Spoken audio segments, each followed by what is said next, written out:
9h21 à Paris, c'est l'heure tout de suite du journal de l'économie avec Karina Chabour. Bonjour Karina. Bonjour Elisabeth. Alors que la lutte contre l'évasion fiscale s'intensifie en Europe, l'Allemagne a décidé de frapper un grand coup. L'État de Rhénanie-Palatinat a annoncé hier avoir acheté des données volées sur des comptes cachés en Suisse, des données bancaires concernant environ 10 000 Allemands soupçonnés de fraude fiscale. C'est une pratique controversée mais qui pourrait rapporter gros. Les précisions de Vanessa Tsangui. 4 millions d'euros pour un CD, mais pas n'importe lequel. Il contient 40 000 séries de données sur des comptes bancaires secrets en Suisse. L'État régional allemand de Rhénanie-Palatinat en a fait l'acquisition, un achat qui pourrait lui rapporter gros. D'après nos premières estimations établies à partir de tests, nous pensons que ces informations pourraient rapporter quelques 500 millions d'euros de recettes fiscales ou même un demi-milliard. Une mine d'or pour lutter contre l'évasion fiscale. Une enquête a été ouverte. Le parquet a indiqué qu'il faudrait encore du temps pour analyser cette pièce à conviction. Ce n'est pas une première en Allemagne. D'autres Länder avant la Rhénanie-Palatinat ont déjà eu recours à ce type de transactions controversées. Berlin a tenté l'année dernière de mettre un terme aux achats de CD de données volées en ratifiant un accord avec la Suisse. Un accord rejeté par la Chambre haute du Parlement allemand, contrôlée par l'opposition qui jugeait cette mesure insuffisante. D'après le magazine Der Spiegel, ces renseignements concernent plus de 10 000 Allemands qui détiennent des comptes en Suisse. En 2012, les pertes liées à l'évasion fiscale en Allemagne sont évaluées à 15 milliards d'euros. On va jeter à présent un œil au marché. Le rebond se confirme ce matin. Les bourses européennes démarrent la séance dans le vert après un très mauvais début de semaine. Un rebond qui se prolonge également en Asie, globalement dans le vert à la clôture, à l'exception du Shanghai Composite. Le Nikkei clôture en hausse de plus de 1%, encouragé par de bons indicateurs aux États-Unis et un nouvel effritement du yen. Et on passe à l'actualité des entreprises en bref et en images. Burberry continue de briller. Le groupe de luxe a vu ses ventes augmenter de 9% au cours des 6 derniers mois, tirées par la demande asiatique. Avec 1,3 milliard d'euros de recettes, le Britannique dépasse les attentes. Son titre gagne plus de 4% à la bourse de Londres. Les grandes manœuvres se poursuivent au sein de ADS. Après Lagardère, Daimler engage sa sortie définitive du géant européen de l'aéronautique et de la défense. Le groupe allemand a vendu ce matin les 7,5% qu'il détenait dans le capital de la maison mère d'Airbus. L'opération lui a rapporté autour des 2,2 milliards d'euros. Son titre gagne plus de 1% en bourse.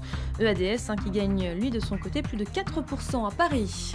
Et en France, la fin pour Petroplus. La raffinerie de Petit-Couronne ferme définitivement après plus d'un an de lutte.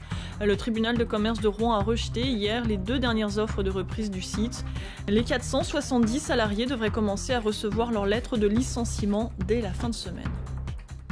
On poursuit avec ces résultats accablants dans le scandale de la viande de cheval. La France est le pays le plus touché d'Europe. Dans un cas sur 8, les plats cuisinés testés contiennent de la viande de cheval. C'est ce qui ressort notamment des résultats publiés hier des tests européens commandés après l'affaire Spanghero. Le gouvernement français entend durcir la législation. Les précisions de nos confrères de France 2.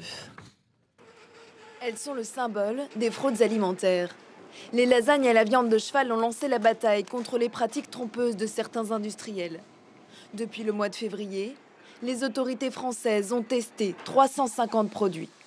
Résultat, une cinquantaine contenaient de la viande de cheval quand l'étiquette annonçait du bœuf. Nombre de fraudes, record en Europe. Alors dans une interview ce matin, le ministre de la Consommation lance la traque aux fraudeurs. Il faut décupler les amendes pour les délits qui pénalisent des filières entières. Une sanction jusqu'à 10% du chiffre d'affaires et une interdiction de toute activité commerciale. Punir les contrevenants pour rassurer les consommateurs. D'après un sondage Ipsos, 2 Français sur 3 jugent les fraudes alimentaires courantes. Ils souhaitent plus de traçabilité pour de nouveau croire les étiquettes. Les ventes de voitures neuves n'en finissent plus de décrocher en Europe. Oui, elles ont diminué de plus de 10% au mois de mars pour le 18e mois d'affilée et de plus de 16% en France. Alors, principale victime de cette dégringolade, PSA avec des ventes en baisse de plus de 16%. Renault s'en tire un peu mieux, moins 9,7%. Plus étonnant, l'allemand Volkswagen qui affichait jusque-là une santé insolente voit ses ventes reculer de 15%.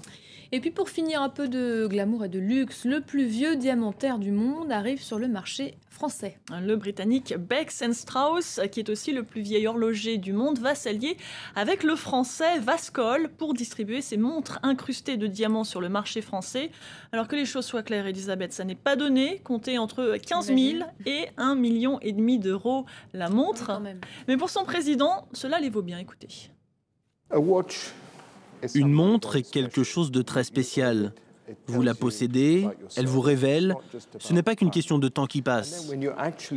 Si vous creusez un peu et que vous réalisez le savoir-faire et les heures de travail et la maîtrise qu'il faut pour fabriquer une montre, vous commencez alors à réaliser la véritable valeur de ce que vous possédez.